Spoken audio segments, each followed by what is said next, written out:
उत्तराखंड विधानसभा में पेश हुआ यूनिफॉर्म सिविल कोड बिल। क्यों एक तरफ तारीफ तो एक तरफ विवादों का विषय बना ये बिल? क्या है इसकी खासियत? क्या भारत की राजनीति में लाएगा ये एक नया मोड़? नमस्कार, मैं हूं हिमानी और आप देख रहे हैं इंस्टाफीड। हाल ही में उत्तराखंड के मुख्यमंत्री पुष्कर सिंह धामी ने विधानसभा में यूनिफॉर्म सिविल कोड यानी समान नागरिक संहिता बिल पेश किया। ऐसा करने पर यह राज्य 1947 के बाद यूसीसी बिल लागू करने वाला पहला इंडियन स्टेट बन गया है। क्योंकि विधानसभा में बीजेपी के पास पूर्ण बहुमत है, इसलिए माना जा रहा है कि इस विधेयक का पास होना तय है। इस खबर के बाद दशकों पुराना यूसीसी का कंट्रोवर्शियल मुद्दा एक बार फिर चर्चा का विषय बन गया है, लेकिन बहुत कम लोगों को इसकी पूरी और सही जानकारी है।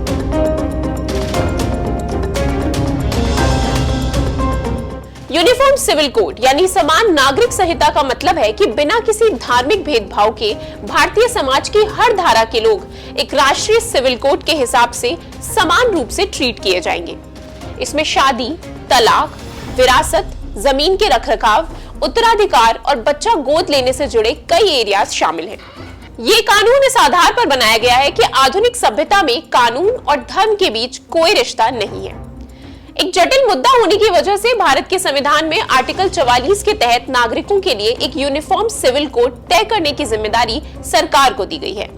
लेकिन सालों से इस विषय पर चल रही बहस के बाद भी कोई सरकार किसी फैसले पर नहीं पहुंच पाई है।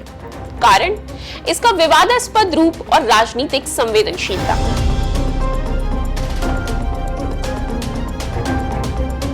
यूसीसी बिल को तैयार करने वाली कमेटी ने 72 मीटिंग्स की, जिसके बाद ड्राफ्ट कमेटी ने 780 पन्नों की रिपोर्ट बनाई। इसमें लगभग 2,33,000 लोगों ने अपने अपने विचार दिए। आपको बता दें कि UCC bill women rights oriented है। इस विधेयक के तहत लिव इन रिलेशनशिप के लिए रजिस्ट्रेशन करना मैंडेटरी कर दिया गया है। लीगल एक्सपर्ट्स की माने तो ऐसे रिलेशंस के रजिस्ट्रेशन से फीमेल्स और मेल्स दोनों को ही काफी फायदा होगा। देवभूमि की 4% ट्राइब्स को इस कानून से बाहर रखने का प्रोविजन रखा गया है। साथ ही ड्राफ्ट में शेड्यूल्ड ट्राइब्स और पॉपुलेशन कंट्रोल रेमेडीज को भी शामिल नहीं किया गया है।